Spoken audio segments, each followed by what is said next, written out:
We are tracking a developing crisis in East Africa tonight. And my brothers and sisters in Uganda, you need to listen closely, because when the United Nations grabs the microphone to sound the alarm about an election, when the heavy hitters of the international community start whispering grave concerns about the integrity of a nation's democratic machinery, understand this. It is not because they care more about your destiny than you do. The reality is far starker. They are speaking up because the writing is already on the wall, bold and underlined, and the global community has watched this exact same tragedy play out far too many times. We are way past asking if the storm is coming, folks. That ship has sailed. The hurricane has already made landfall and is battering the foundations of the state. The only variable left in this equation is how you navigate the turbulence. Will you weather this squall standing shoulder to shoulder, or will you allow yourselves to be fractured and divided? Let's get real for a minute. I am not coming to you tonight as a head of state or some foreign diplomat reading from a teleprompter. I am speaking to you as a fellow African, a brother who has witnessed our continent's struggle firsthand. I have seen the soil of our land soaked in unnecessary bloodshed, time and time again, simply because the old guard refuses to relinquish their grip on power, forcing the youth to pay the ultimate price with their lives. I am talking to you as someone who knows exactly what it feels like when a generation hits its breaking point and finally screams that enough is enough. You have to understand, my friends in Uganda, the script playing out in your streets right now. We have seen this movie before. We witnessed it in my own backyard of Burkina Faso. We have seen it ripple across West Africa, tear through East Africa, and plague the Sahel, this beautiful continent, seemingly refusing to learn from its own scars. There is a specific formula, an authoritarian playbook, that repeats itself with the predictability of a curse we just cannot seem to shatter. Phase 1 is always the tension. You can feel the electricity in the air, a heaviness where citizens start whispering in shadows instead of speaking freely in the square. You see it when military fatigues start appearing on street corners that were once playgrounds for children. Then inevitably the clampdown begins. The regime starts targeting opposition leaders with surgical precision. Journalists who dare to ask the hard questions suddenly vanish into dark interrogation rooms. Human rights defenders are branded as enemies of the state. The youth, those bright minds dreaming of a better tomorrow, are gaslit and labeled as agents of foreign powers. And then the physical violence kicks into high gear. But pay attention, it does not always start with gunfire and bloodshed. Sometimes the most brutal weapon is the violence of silence. It is the psychological warfare of fear. It is the violence of an internet blackout, when the connection is severed because the powers that be do not want you broadcasting the truth of your own country to the world. It is the violence of peaceful rallies being crushed by the very security forces whose sworn duty is to protect you, not to terrorize you into submission. And then election day arrives. But by that point, my brothers and sisters, let's be honest, it is no longer a choice at the ballot box. It becomes a ritual. It transforms into a hollow ceremony where the script is written, the actors are placed, and everyone already knows the ending before the first vote is cast. The only suspense remaining is just how many people will play along and pretend they do not see the reality staring them in the face. The UN Human Rights Office has put you on notice. They have explicitly stated that this election is rolling out under a heavy cloud of widespread repression and systematic intimidation. They have gone on record telling the world that opposition politicians and their supporters are being hunted down by the state security apparatus. They are reporting that the press, civil rights advocates, and dissenters are being gagged, and that your security forces are using brute force to smash peaceful assemblies. But let's be real, you know this already, don't you? You do not need a report from the United Nations to tell you what you are seeing with your own two eyes every single day. You do not need an international memo to validate what you feel in your bones. The UN warning is not breaking news to you, it is simply confirmation.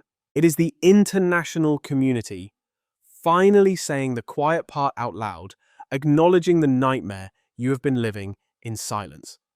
Now let me decode what it means when the UN issues a warning of this magnitude. It means their analysts have crunched the data. It means the situation is already critical and they are terrified that things are about to spiral from bad to catastrophic.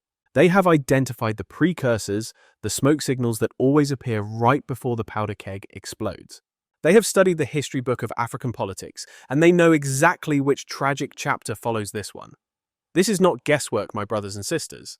This is textbook pattern recognition. When the political arena shrinks to the size of a postage stamp, when the opposition is systematically dismantled, when the media is under siege and security forces are weaponized against the taxpayers, when violence is either currently unfolding or imminent, the international community sounds the siren. They do this not out of overwhelming affection, but because they have seen this horror movie play out before, and they know it has a tragic ending. Let me be crystal clear with you. What is unfolding in Uganda right now is not simply a dispute over ballots or polling stations. It is not just about vote tallies or January 15th or even who gets to sit in the presidential palace. No, my brothers and sisters, this is a fundamental clash of power versus the people. This is about an entrenched system that has held the reins for decades finally coming face to face with a fearless generation that refuses to back down. This is about a demographic tidal wave that is yearning for change, demanding a new direction, and is willing to risk absolutely everything to get it. On one side of this heavyweight bout, you have President Yoweri Museveni, a man who has maintained his grip on Uganda since 1986. I want you to really process that time frame. Think about it. This is a leader who has watched an entire generation be born, learn to walk, grow into adulthood, and now rise up to challenge him. All the while, he has remained immovable, sitting in the same chair, reciting the same promises, and deploying the same old tactics to stay on top. When Museveni first seized power back in 1986, the opposition leader Bobi Wine was just a small child. Barely out of diapers, a kindergarten kid running around dancing and singing those innocent nursery rhymes that children sing. He had no idea that 40 years down the road, he would evolve into the face of the resistance against the very same man who was president when he was in preschool. Can you imagine that reality? Your entire existence from birth to full adulthood has happened under the shadow of one man controlling the narrative. We are witnessing a definitive moment in history where a single strongman has essentially unilaterally decided the trajectory of Uganda. And standing on the opposite side of that entrenched power structure is Bobi Wine. But let's be clear, he is not just a politician in a suit. We need to have a brutally honest conversation about this dynamic. The man is a symbol. He represents the fierce resistance of the youth and the boiling frustration of the populace. He stands as the figurehead for an entire generation that simply refuses to accept the status quo, a generation that rejects the cynical idea that change is impossible. He didn't come from the traditional political machine. He didn't go to Ivy League policy schools to learn how to shake hands and make hollow campaign pledges. No, this is a cultural powerhouse who evolved into a legitimate political challenger. This is a recording artist who vocalized the agonizing struggles of his community until the voters turned to him and said, "You get us. You understand our pain. So now you need to lead us." And folks, that is exactly what terrifies the establishment, my brothers and sisters. It is not Bobi Wine, the private citizen, that keeps them up at night. It is not his policy papers or his political party apparatus. What shakes the foundation of the current regime is specifically what Bobi Wine symbolizes to the masses. He embodies a demographic that has known only one ruler their entire lives. He speaks for the youth who feel completely locked out of the economic system and denied any real opportunity. He represents citizens who are exhausted by recycled slogans. We are talking about a population that is hyper-connected through social media platforms. They are sharing intel, organizing rallies, and documenting abuses in real time. This represents a political awakening that cannot be easily contained, intimidated, or silenced by traditional strongman tactics. Let me share a hard truth I have learned. The ruling system simply does not trust the general public. When you see heavy military deployments rolling out before a single ballot is cast, when activists are being rounded up, when fear is weaponized as public policy, and when the internet goes dark while journalists are harassed, the message is crystal clear. The administration has zero faith in its own citizens. You have to really think about the implications of that. Any administration that is genuinely confident in its popularity does not fear open communication. Any leader who truly believes they are beloved and freely chosen by the people welcomes the spotlight. That kind of confident leader does not flip the kill switch on the internet. That kind of leader does not throw reporters in the back of police vans. A legitimate leader does not deploy riot squads to break up peaceful gatherings. An internet blackout signifies one thing and one thing alone. It means they are desperate to control the narrative and manufacture their own version of the truth. Because the moment people can document reality, live stream the facts on the ground, and coordinate their movements digitally, the regime loses its monopoly on power. The powers that be lose the ability to gaslight you into believing that what you are seeing with your own eyes isn't actually happening.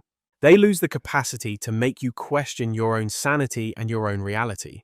That is precisely why authoritarian regimes always target the digital infrastructure. First, then they go after the press, and finally they purge independent observers.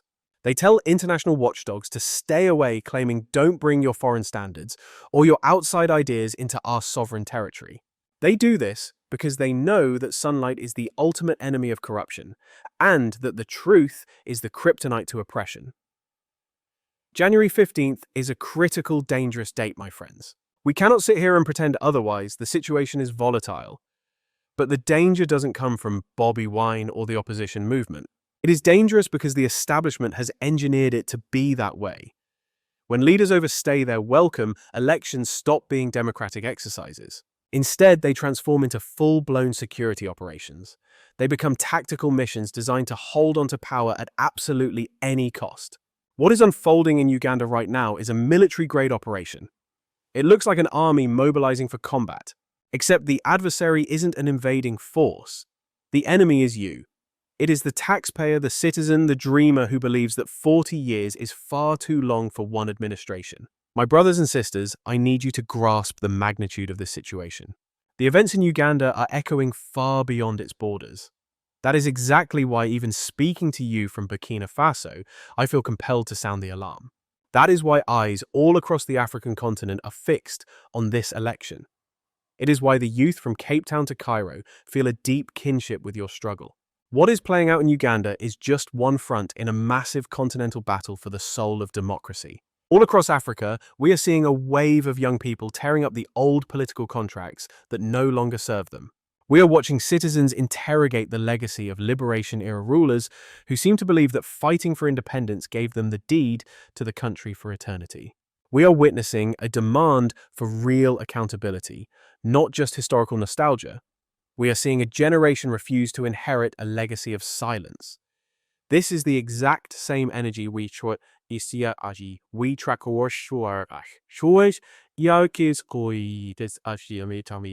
in West Africa.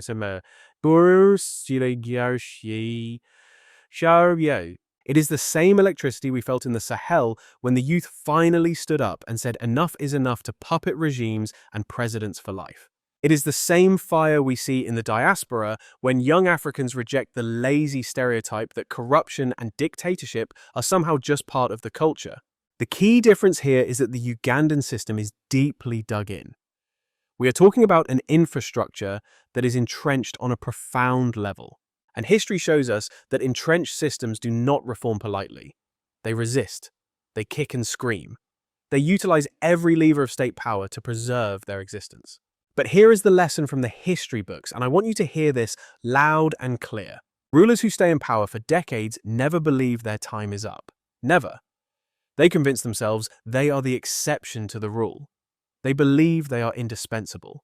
They genuinely believe the nation will collapse without their hand on the wheel. And that psychological state is incredibly dangerous. Because once a leader conflates themselves with the state, any challenge to their authority is perceived as an act of treason against the country itself. This isn't just one man ruling alone anymore. This has morphed into a military-industrial complex, a patronage economy, and a political elite that depends on continuity, because if the status quo breaks, they lose everything they have. And let's be real, foreign interests often prefer that predictability because they have lucrative deals, contracts, and arrangements that they want to protect. We are witnessing a political infrastructure that has been meticulously engineered around a single cult of personality, creating a scenario where the removal of that one keystone could cause the entire edifice of the state to crumble into dust. When pundits and outsiders ask the simplistic question of why the incumbent refuses to simply retire to a quiet life, they are fundamentally misreading the geopolitical reality. His departure would strip away the immunity and protection that an entire network of loyalists depends on for survival. If he walks away, the supporting beams of the government snap, and more importantly, if the reins of power actually change hands, a Pandora's box of decades-old state secrets and improprieties would inevitably be drastically exposed to the public eye. This precise dynamic is why the transfer of power remains the most volatile and perilous flashpoint in the historical timeline of any nation, particularly one with such entrenched leadership. I want to pivot now and address the demographic that matters most, the young men and women of Uganda in the year 2026. You are a distinct generation, far sharper and more equipped than those who came before you. You possess the ultimate tool of liberation. The internet, which grants you immediate access to the unvarnished truth, allowing you to witness global events, draw comparisons, and analyze your reality with crystal clarity. You have the capacity for critical thought that scares the establishment, which is why I am imploring you, begging you with every ounce of sincerity, if your chosen candidate does not secure the victory, do not turn your frustration into violence against your neighbors. Please do not allow these aging political operators, whether they are visibly old or young in years, but ancient in their corruption, to manipulate you into turning against your own brothers and sisters in the streets. Do not give them the satisfaction of using your bodies as fuel to burn down your own prospects. We have watched this tragic script play out far too many times in the modern era to ignore the pattern. We see the cycle of violence where the youth slaughter the youth. Communities are fractured beyond repair and families are decimated. Yet when the smoke finally clears and the body count is tallied, the politicians are untouched. Those elites remain perfectly safe behind their high walls. Their bank accounts remain overflowing, and they suffer zero consequences, while you are the ones left standing in the ashes of what you lost. It is the mothers in your villages who are left wailing in grief, the fathers who are forced to bury their sons way too soon, and the sisters who endure the horrific trauma of assault and violation.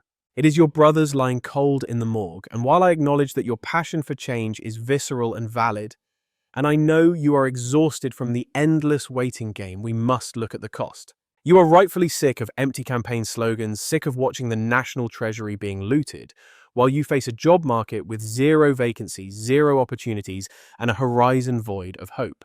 I deeply empathize with this frustration. I feel that anger in my own bones, but there is a strategic method of resistance that does not require us to cannibalize our own society. We must adopt a different doctrine of warfare, an intellectual revolution fought with organization, with unshakable persistence, with irrefutable documentation and the weaponization of objective truth. It is true that historically, some victories are seized through forced noise and absolute chaos, but we must aspire to be more sophisticated and strategic than a mob.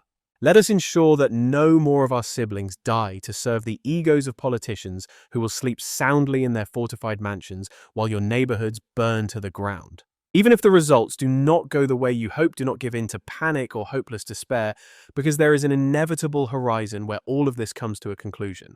No dictator reigns for eternity, and no oppressive system is built to last forever. The arc of history, always without fail, eventually bends toward the will of the populace. However, the prerequisite for enjoying that freedom is that you must be alive to witness it.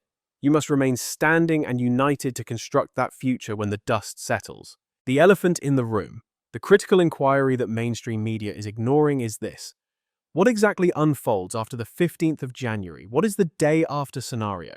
Whether the victory goes to Museveni or Bobi Wine, what becomes of the soul of Uganda? If the incumbent Museveni secures another term, is it even possible for the system to revert to business as usual? Can the state go back to the charade that everything is stable once the population has lost its fear? Once the legitimacy of the throne is shattered and the youth reject the process, the overhead cost of maintaining power becomes unsustainable. You require an exponential increase in boots on the ground, more surveillance tech, higher levels of repression, and more induced terror, until finally even those extreme measures fail to hold the dam. On the flip side, if Bobi Wine secures the win, will the entrenched establishment actually permit a peaceful and democratic handover of the executive branch? Will the military hierarchy salute a new commander-in-chief? Will the vast networks of patronage and cronyism quietly dissolve without putting up a violent fight?